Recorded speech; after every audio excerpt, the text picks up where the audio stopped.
Well, basically, it's, for lack of a better term, let's just do that. Let's try that all again.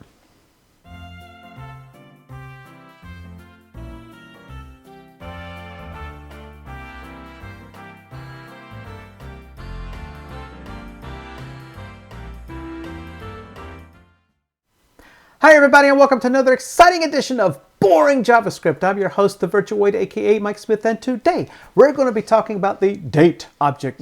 Now before you get real excited, this is not Tinder, okay? This is a way in JavaScript that you can create, manipulate, and do some really interesting things with date. And so not only am I going to show you the date object here, but I'm also going to give you a sneak peek of the new improved date object that should be coming to your browser shortly. That's the temporal object. So stay tuned to the end of the video for that. So let's go ahead and let's take a look at the date object. Now the first thing I want to show you is the static method .now and how to instantiate a new date object. Let's take a look at .now first. .now is what is known as a static command or a static method on the date object. It means you do not instantiate it with the new command, but .now is called on the date object itself, and it will always return the current number of milliseconds since January the 1st, 1970, adjusted for UTC, which is Coordinated Universal Time. So I'm going to do a .now, and then when I run into Node here, I am going to actually print out and show you that it will indeed print out the number of milliseconds. This is how you construct a new date. And there's actually three different ways to construct a new date, but I want to talk to you about this particular method right now. This method will give you the current date at the time it was instantiated, adjusted for your time zone. Very easy and very simple. And so when I print this out, I should be able to see something that is adjusted for my time zone. My time zone happens to be the Eastern Daylight Time here in the United States. I'm also going to show you all the get functions. There are a plethora of different get functions where you can get all kinds of data from your date object.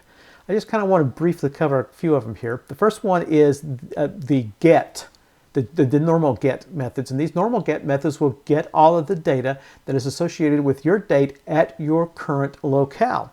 The UTC gets will get your current date adjusted for UTC, or again, as it says right here in my notes here, Coordinated Universal Time.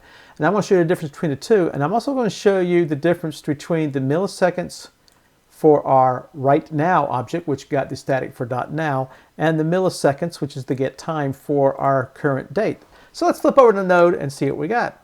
Let's go Node, and let's run date. Let me scroll back up. Here's a lot to go over here. First of all, here's the number of milliseconds since January the 1st, 1970. And I'm not going to count that number out for you. It doesn't really matter. But the get date, when it's printed out and just printing it out, will give you this real long ISO type detail about what the current date is. And like I said, for today is September the 22nd, 2020. As you can tell, I'm running it at 4:20 in the afternoon, and I am in the Eastern Daylight Time, which is 4 hours behind Greenwich Mean Time. Here are all the gets, and they're pretty self-explanatory, but I want to point out a couple of them that are very interesting. First of all, the get month. It returned 8. Now, why did it return 8? September is the 9th month, right? Well, for the date object, the months are numbered 0 through 11. So January is month number 0, while December is month number 11. That makes September month number 8. So again, if you're going to use the get month, make sure that you make it a mental adjustment saying, hey, we're actually going to be returning 0 through 11 and not 1 through 12. And this actually works out really nice if you've got the names of the months within an array. So you can just go pick it right straight out of the array with no kind of mutations of the index, and you'll be in great shape. Time zone offset will be the number of minutes that UTC is away from me, in this case 240, which is correct, 60 minutes per hour. And that would make 240 divided by 60 is 4, and sure enough, my GMT is 4. So that worked out fine too. Get year is actually very interesting too. Get year doesn't return the actual year, it returns the number of years since 1900. This is 2020, so therefore it's 120 years since 1900. So if you want to get the actual year, you want to run the get full year option. Finally, here are all the different UTC ones, and they work exactly the same as the regular get ones, except that it will return your date based upon the UTC, or Coordinated Universal Time. But I want to point out one interesting thing here. Again, this is UTC, so notice that the hours here is 21, while the get hours is 17. And this is perfectly okay. That's correct, because my current time here is 4 hours behind UTC. As you can tell up here, it says GMT minus 4. So therefore, if I have to work with UTC time, I will always know, at least in my particular point of view here, is that I'm going to be 4 hours behind. Now, why is this important? Well, let's assume that you're getting if you use a new date from the Eastern Daylight Time, and then a user of yours in India on the Indian Standard Time uses a get date, your get information here is all going to be completely different. And so if you make any kind of comparisons, you're going to run into problems. So if you know you're going to have time zone comparisons of different people within outside of different time zones, you'll want to always use the UTC to make sure that everybody's on the same time schedule. The last thing I want to show you is these two numbers down here. Now, the very first instruction I had was to get the date.now, which I put into the variable called right now. And the second one was the new date. Now, technically, they should be the same, but they're not. Notice there is there's a 9 millisecond difference. So why did the date.now and the new date return two different numbers? Well, the answer is very, very simple. Let's flip back over to the code real quick and take a look at the code. And if you'll notice, what's in between these two statements? Here's the right now, here's the current date time. What's in between? The console.log.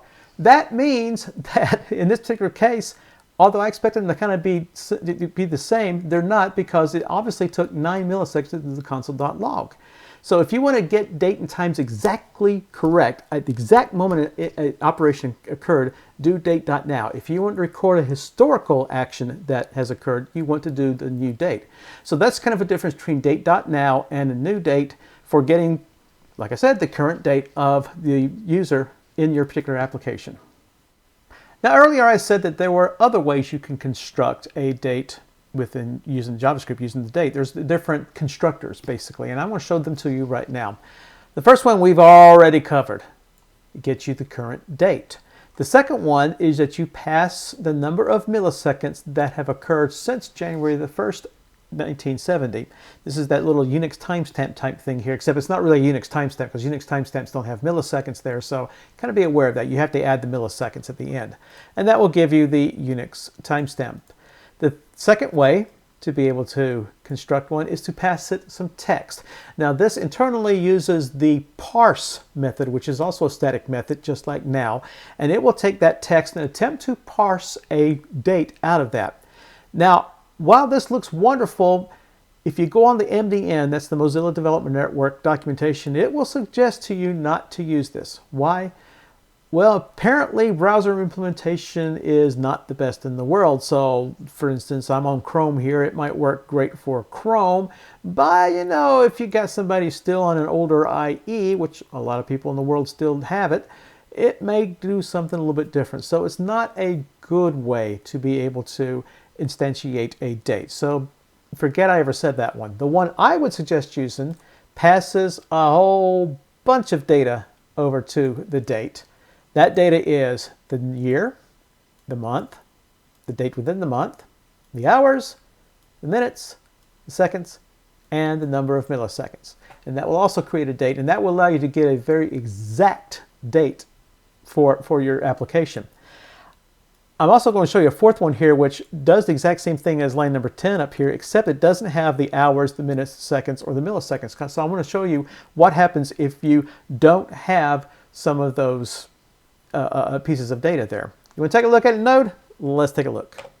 Let's flip over to Node, and let's type in Node constructor. And sure enough, today's date is Tuesday, September 22nd, 2020 at 17:38. That's the time I've run this demo here. The Unix timestamp is 11 o'clock. That's exactly right. The string timestamp was also 11 o'clock. That's exactly right. The one with the parameters, is the 22nd at 11:22:43. That's exactly right too. Now remember, I did not have hours, minutes, seconds, or milliseconds in the fourth one, so what happened? Well, it automatically defaulted to zeros all the way across. So those are the other constructors that you can use to create new date objects within JavaScript.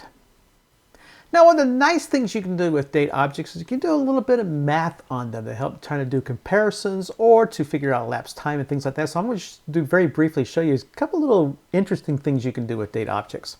So here I have a date. This happens to be January the 1st of 2020. And I have a second date here that I've initialized to, that would be March the 22nd, 2020 at 1:45 and 12 seconds and 123 milliseconds in the afternoon.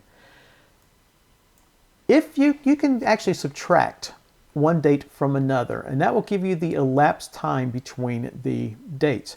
Not really time, what it'll do is give you elapsed number of milliseconds between the two dates. And you can use that subtraction to be able to say, okay, between this date and that date, this amount of time has surpassed. Now I'll be showing you that here in just a second.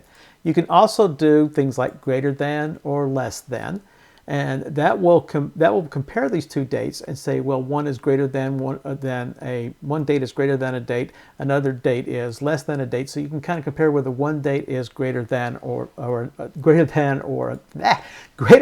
less than another. And finally, you can do things like figuring out, if your time has elapsed. I wrote a quick little function here that will determine the number of days, hours, minutes, seconds, and milliseconds that have surpassed between two different date objects simply by taking the absolute value of the difference and then manually doing the seconds, the minutes, and the hours, and the days. 1,000 milliseconds per second, 60 seconds per minute, 60 minutes per hour, and 24 hours in a day. And then I'm just going to return that. I'm going to add one more thing there, which will become important in my next little part of the video here, is I'm also going to return the number of months that have elapsed. So I know, again, I've kind of hard-coded this. I know that the number of months is 2, so that's no big deal there. And the rest of the days, I've calculated as taking the number of days, which is coming in from the elapsed time. I'm subtracting 31 days, that's for January, and I'm subtracting 28 days, and that's for February. And that should give me the number of days, the number of months, and the number of days that have elapsed since January the 1st. You want to see it in Node? Well, let's take a look. Let's go to Node Math. And that first console.log says, yeah, there is definitely a millisecond difference between those two particular dates. And is date number 1 greater than date number 2, which is January the 1st greater than March the 22nd? No, it's not, so it returned false. And sure enough, there are 81 days have elapsed, 12 hours, 45 minutes, 12 seconds, and 123 milliseconds have elapsed since January the 1st. And since I didn't have hours, minutes, or seconds on the January 1st one, which was date number 1, all those ended up being 0. I do want you to notice here something real quick, that the number of months that have elapsed since January the 1st is 2, and the number of days have elapsed has elapsed is 22. Now, notice earlier that I had hard-coded that. Why did I hard-code it? And that's because if you're trying to get anything past days, for how many months have occurred or how many years have elapsed between two dates, you're going to have to take into account things like leap years and stuff like that. Of course, for a leap year, you have an extra day in February. Notice I did not take advantage of the leap year. 2020 is a leap year, so I should have said number of days minus 31 minus 29. But I said 28 because that's normal for February. That's one of the problems you're going to have if you're trying to figure out things like years, days, and months of time that have elapsed. You've got to make sure that you take into account every possible nuance of how dates work. Now, it's okay, obviously, for hours, minutes, seconds, and days because that's universal, except for leap seconds. Yeah, I think leap seconds are once every 100 years or something. I don't know, but it doesn't matter. But if you're trying to compute years, months, and days, years and months, you can run into problems with doing it this particular way. And so I'm going to show you a method that will be coming to your browser, hopefully in the near future, that will solve all of these kind of little date problems. It's called a temporal object. And let's go take a look at it now. So let me talk to you about the temporal object now. What is the temporal object? The Temporal object is, for lack of a better term, a replacement for the date object. It's not really a replacement, but it's just another object that does date time manipulation within JavaScript. But it's basically the date object taken to a whole new level. See, a number of years ago, a bunch of the brains got together and said, hey, you know, this date object's great, but there's a lot that it cannot do. And there's a lot of manual things that people have to do. Like I had to do the elapsed time calculation on the last example. Wouldn't it be great if we had another object, or the date object could do all that? And they said, well, yeah, but you know, it'd take a lot of work to change the date object to make it backward compatible. Let's just create a whole new object. We'll call it temporal. Yeah, that's great. Now, before I show you what the temporal object's all about, I need to warn you. First of all, it's in what they call stage 2 proposal. It means basically they've got a proposal. They need to start fleshing out all the details and everything. So it's nowhere close to being available with a Node or a browser or anything like that. So if you do happen to get a hold of the polyfill, which is what I'm going to show you here in a minute, please understand you should never, ever, ever use it in production. Not at all. And the reason why is that if you're using a certain method that's available to you within the proposal, and you put it out in production and everybody's happy with it, and then suddenly a month down the road they completely scrap it and start all over again, you're going to have to rewrite your application. So don't do it. Now it's fun to download it and play around with it, which is what I'm doing here, but don't do it. So let me just show you a few really quick things you can do with temporal, especially with that elapsed time. This is in Node, so I did an npm install, and I've got the temporal object, and this will represent the native temporal object that will be available in JavaScript. So to create a new date that is the current date, you say temporal.now.date. To create the current time, you say temporal.now.time.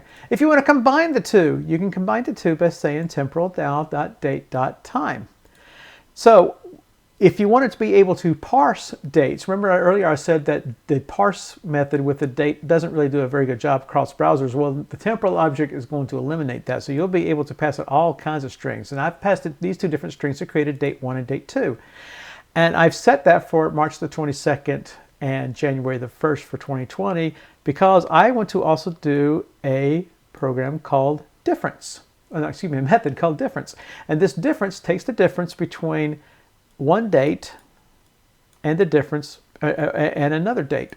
And then that difference by default will give you the number of days. But if you want both the month and the days, you can also pass it a second parameter which says what the largest unit could be. So that largest unit could be months, that largest unit could be years, and it will give you the number of years, the number of months, and the number of days that have elapsed between those two. So let's just go into Node and let's take a quick look and see what happens. So let's go into Node. Let's go Node temporal. And this is what we got. What is the date? Oh, look at that. Today's date is the 22nd of September. Notice it has 09 there. It's not 08. Very important. The time here is, this is the current time all the way down to super picoseconds. I don't know what that number is, but there it is. Here's both the date and time together. Now remember earlier I had to create a function that gave me the elapsed time. Well, now we have that difference to tell me, hey, we got 81 days. What if I didn't want to express it in days? I could have expressed it both in months and days. And so now I'm expressing it in months and in days. Now remember earlier I said that the elapsed time that you had to worry about, that you had to work with, had to worry about leap years. So for instance, if we went back to that other program I had, we went back to Node Math, notice that I had months of 2 and days of 22. Well, it had months of 2 and days of 21. Who's right? It's right. I was wrong because I didn't take into account leap year, but it does. So all of these different difference functions will give you everything you need to know about calculating the difference between two different dates. And there's a lot of other things you can do. I discovered literally before I started this video here is that you can get the current date in a different time zone. So if I wanted the date right now, I'm in the, like I said, the Eastern Daylight Time. If I wanted to get the current date time, let's say the Pacific Daylight Time, or maybe the Indian Standard Time, or even GMT, then I can go ahead and pass it here's the time zone, give me the time for that. So this temporal object, once it becomes available in Node and browsers, is going to fundamentally change how you work with dates. It's going to be wonderful. It's not around yet. I have no clue when it will be. And again, You can download the proposals from the web, but do not use them in production. But keep an eye on Temporal. You're going to love it. And that's all there is for the date and temporal objects. I hope you enjoyed our video. Hope it didn't bore you to death. Please check out all of our videos at www.boringjavascript.com. Subscribe to our YouTube channel or check everything out at blog.thevirtuoid.com. Thanks again for watching, and we'll see you later.